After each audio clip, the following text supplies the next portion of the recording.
Sahabat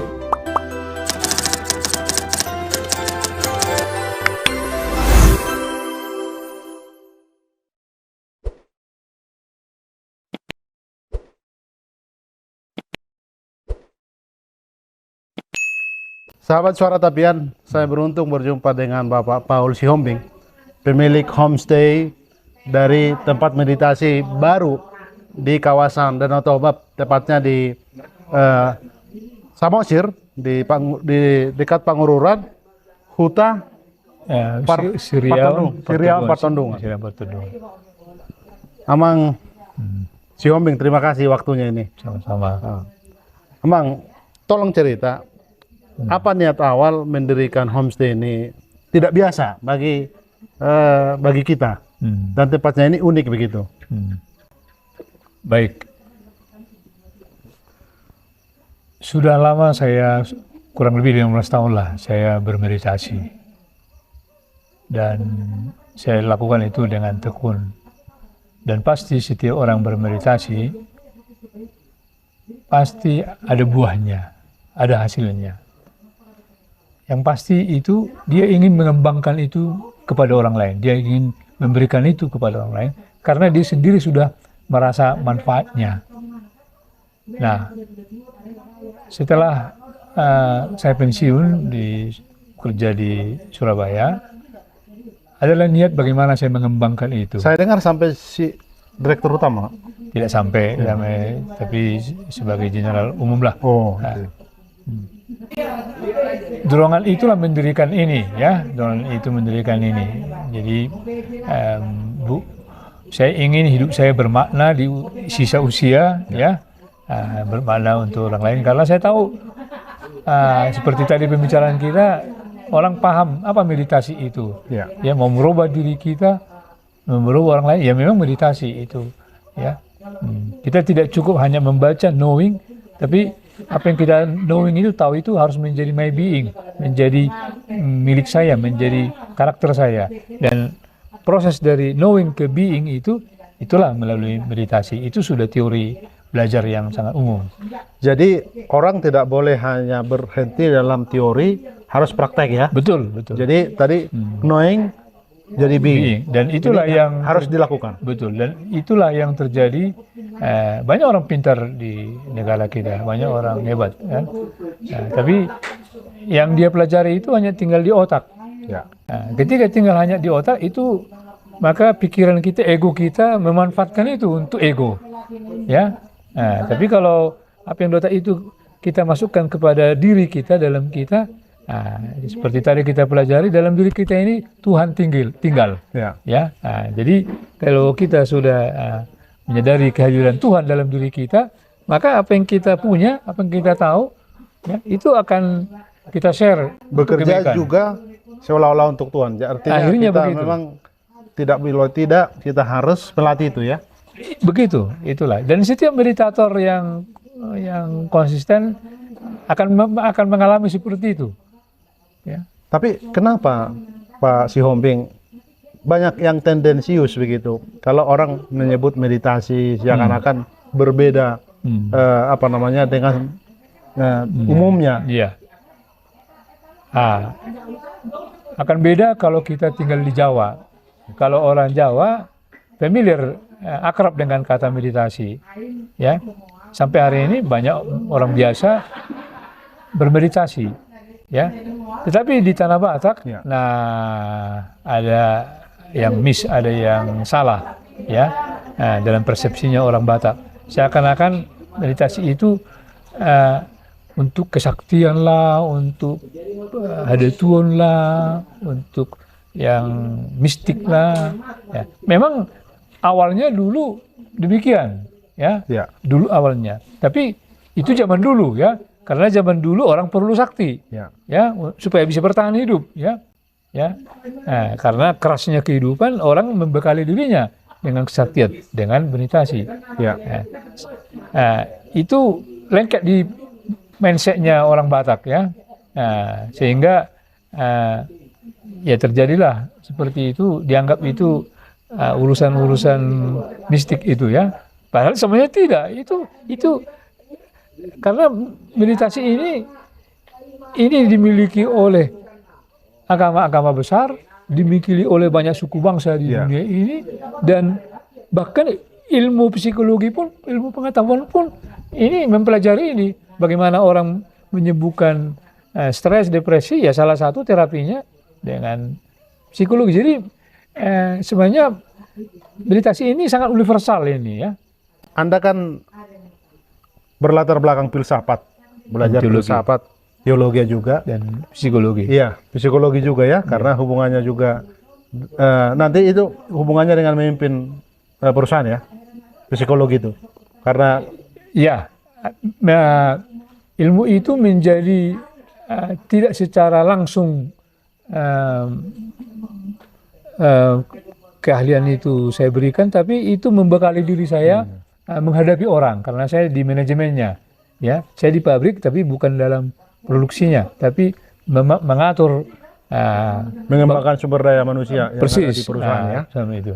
Oke, pertanyaan berikutnya Pak Sihombing, dalam tradisi Batak, karena ini kaitannya dengan bagaimana tempat meditasi ini dikembangkan, kan kita ada ungkapan begini, martangiang. Apa sih maknanya sebenarnya? Ada yang juga menganggap martangiang dengan martamiaming itu berbeda, tangiang dengan tamiang. Yang biasa kita dengarkan martonggo. Martonggo itu kan lebih ke mazhab budaya begitu. Apa bisa dijelaskan ini agar di masyarakat Batak juga clear bahwa tidak ada yang salah, misalnya cara menyampaikan gunda gulananya kepada pencipta, apa yang Ya, bisa baik. kita bagikan. Jadi pertanyaan yang bagus, karena banyak orang terjebak di kata, pada perkataan, ya, tidak masuk ke substansi, ke hakikat, ya. Namanya kata.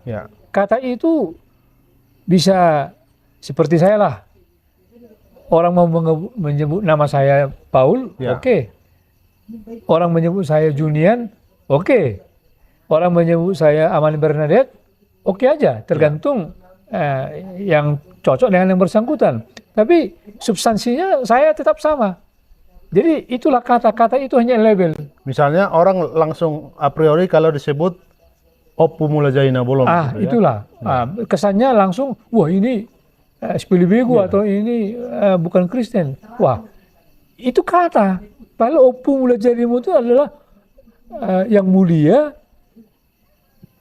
yang mencipta, yang maha besar, pencipta maha besar. Jadi apa bedanya dengan Tuhan? Ya, apa bedanya dengan kalau kita pakai Allah atau Yahweh? Ya, karena Tuhan pun ya yang mulia, Tuhan yang mulia pencipta segala sesuatu. Nah, tapi pertanyaanmu itu memang kalau orang belum belajar bolon, orang terperangkap seakan-akan itu milik agama dulu atau ya. Tapi oke lah, mau pakai namanya Yahweh, namanya Elohim, namanya Tuhan, tidak masalah ya, tidak masalah. Yang penting substansinya. Dan meditasi itu memang mau persatuan dengan Tuhan. Jadi memang itulah yang harus kita edukasi dengan masalah kita. Baik, ya. Pak Paul. Kita orang Batak memang sejak dulu disebut orang yang bertuhan. Betul. Nomor Tuhan gitu ya. Saya merasakan itu Pak Paul. Kebetulan Pak Paul Katolik ya. Saya dari Protestan. Di kami Protestan itu di Kementerian Agama dalam hal ini Bimas Kristen Protestan itu terdaftar 326 sinode. Pusat gereja ya. Ada 326 sinode, 50 itu pusatnya di Sumatera Utara. Yang basisnya juga orang Batak. Saya membayangkan ya orang Batak juga ya mayoritas Kristen ya. Tapi bagaimana kita kembali dimanapun agamanya, kita mendengungkan kembali, kita harus percaya kita disertai Tuhan. Kita berbagai cara menyembah Dia begitu. Agar filosofi bertuhan itu muncul kembali. Betul. Apa saran dari Pak Paul? Mari kita terus belajar. Ya, belajar. Jangan kita hanya seperti kata di bawah tempurung, menganggap hanya kita yang benar, ya, dan orang lain salah, ya. Kita harus belajar terus, dan harus terus membarui diri, ya. Nah, misalnya saya yang mempelajari sejarah gereja, nah, saya pelajari mengapa gereja Katolik berpisah dari gereja Kristen Protestan. Ya, setelah saya pelajari, ya saya mengerti, saya bisa memahami. Oh begitu, ya. Nah, lalu saya lihat di mana kelebihannya, di mana kelemahannya. Nah, ya. Sebaliknya kalau orang tidak mempelajari sejarah, dia anggap yang dia punya itu yang keyakinannya itu yang betul dan orang lain salah. Nah itulah perlu kita juga, karena saya dulu belajar filsafat ini kan apa bedanya filsafat dengan teologi? Kalau teologi kan kebenaran itu sudah diwahyukan, sudah terbungkus, sudah tersedia. Filsafat mempertanyakan. Justru terbalik, filsafat itu semua kita bongkar. Semua kita bongkar. Nah, akibatnya kita menghargai yang berbeda. Kita tidak mengeneralisir apa yang kita yakini. Kita mengakui perbedaan, ya. Karena kita mengerti cara berpikir dia. Ya. Nah, kan orang bebas berpikirnya. Yang penting dia logis enggak cara berpikirnya. Tapi konsep dasar dia apa? Ya. Oh, begitulah. Jadi lalu kita melihat di mana keindahannya, di mana kelemahannya. Itulah filsafat. Ini pertanyaan terakhir, Pak. Pak. Karena pemerintah pusat mengharapkan bahwa kawasan Danau Toba ini menjadi salah satu pusat wisata Indonesia, ya. Prioritas utama. Tapi sebagai orang Batak, apalagi tinggal di kawasan ini, dulu 30 tahunan katanya di Surabaya, Jawa Timur, Bapak, ya. Kembali lalu ingin bermakna di kampung halaman setelah pensiun. Apa kira-kira yang Pak Paul harapkan obsesinya ke depan agar tadi kan kita seminar tentang wisata soft tourism. Bagaimana kita ramah untuk wisata, tapi kita juga menjaga tata budaya kita ini lestari begitu. Jadi ini pertanyaan yang sangat bagus juga, ya. Jadi begini, tadi sebagaimana tadi kita diskusi tadi, ya, sudah mencapai titik saya rasa, ya. Jadi meditasi ini ketika kita mengenal Tuhan, kita menjadi mengenal diri kita. Ya, ketika kita sadar Tuhan ada dalam diri kita, kita menjadi sadar siapa kita. Kita menjadi sadar siapa orang lain. Ya. Nah, jadi ini proses belajar yang luar biasa sebenarnya, meditasi ini. Ya. Nah, kalau kita sudah sadar, tentu sadar kelemahan kita, sadar kelebihan kita. Sama juga sadar kelemahan orang lain, sadar kelebihannya. Ketika kita sadar dua sisi itu, kita bisa menghargai perbedaan. Dan saya bisa mengoreksi diri. Nah, bisa mengoreksi diri karena sadar, oh ini harus diperbaiki, ini kekurangan saya. Tanah Batak ini memang ada kendala-kendala untuk siap kepada soft tourism ini. Keramahan lah, kebersihan lah, dari bilang kejujuran lah, ya, karena memanfaatkan kesempatan, ya kan. Nah,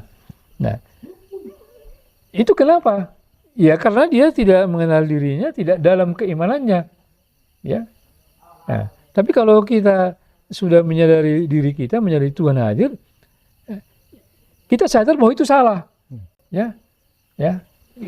Karena kita sadar itu salah, lalu kita tidak buat. Ya, seringkali orang berbuat salah karena dia tidak tahu itu salah, ya. Nah, itu seringkali. Jadi situlah manfaatnya meditasi itu membuat kita sadar diri dan terbuka untuk belajar. Orang yang sadar selalu terbuka untuk belajar. Dan bertanya terus pada diri apa makna hidup yang harus saya dan kita dapat menjadi agent of change itu kan, karena kita sudah membekali diri kita. Dan ada ungkapan begini, tidak mungkin kita merubah orang lain tanpa kita merubah diri kita sendiri. Ya itu. Saya kaitkan dengan ungkapan Batak juga menyebut unang persahalian gitu. Bagaimana kita juga karena ini semangat keramat aman ini untuk sana penting kan. Bagaimana kita memulai dari diri kita sendiri. Nah, ya kembali lagi ke meditasi, ya. Meditasi ini saya sadar the kingdom of God is within me. Ya, saya adalah bait Allah. Ya. Ya, Au bagas joron di bagas joron di bata. Nah, kalau dan meditasi ini kan mengulang-ulang, kita sebut Tuhan, satu kata aja, Tuhan. Ya. Nah, kita menjadi sadar Tuhan itu ada dalam diri kita kan. Dan repetisi yang paling bagus itu mengulang-ulang ya. Memang itu. Nah, mengulang adalah the best teacher. Repetition is the best teacher. Dan meditasi berasal dari kata Latin meditari yang artinya mengulang-ulang. Silakan buka buku Oxford, kamus Inggris ya. Meditation itu ada itu Latin meditari dan artinya frequent, sering kita. Memang bagus kata kita ulang-ulang. Dengan kita ulang-ulang maka meresap. Oke. Ya, tinggal dia. Ya. Dan kalau ulang-ulang itu dengan setia dan kalau kita ulang itu dengan iman, Cara pembelajaran orang Yahudi hebat. Dia mengingatkan berulang-ulang ke anaknya agar itu menjadi bukan seperti memori di laptop, di handphone, tersimpan. Itu dalam kita keluaran itu dikatakan situ setiap tahun waktu Paskah kau harus menceritakan kepada turamu tentang bagaimana mereka kisahnya keluar dari tanah Mesir. Itu ditanamkan terus dan mereka menjadi yakin. I am the chosen nation, I am the chosen people. Saya adalah orang pilihan Tuhan. Dan percaya yakin dia. Ketika dia percaya diri, Tuhan memilih dia apapun yang dia buat, yakin berhasil. Terima kasih Pak Paul. Kita memulai dari diri kita sendiri. Jangan kita menggerutu, kita mulai jadi pembelajar, jadi teladan. Amin. Dan gitu kita harap dengan ini bangsa Batak semakin berkembang. Terima kasih Pak Paul. Sama-sama. Sihombing. Sama-sama. Ya. Oke. Ya.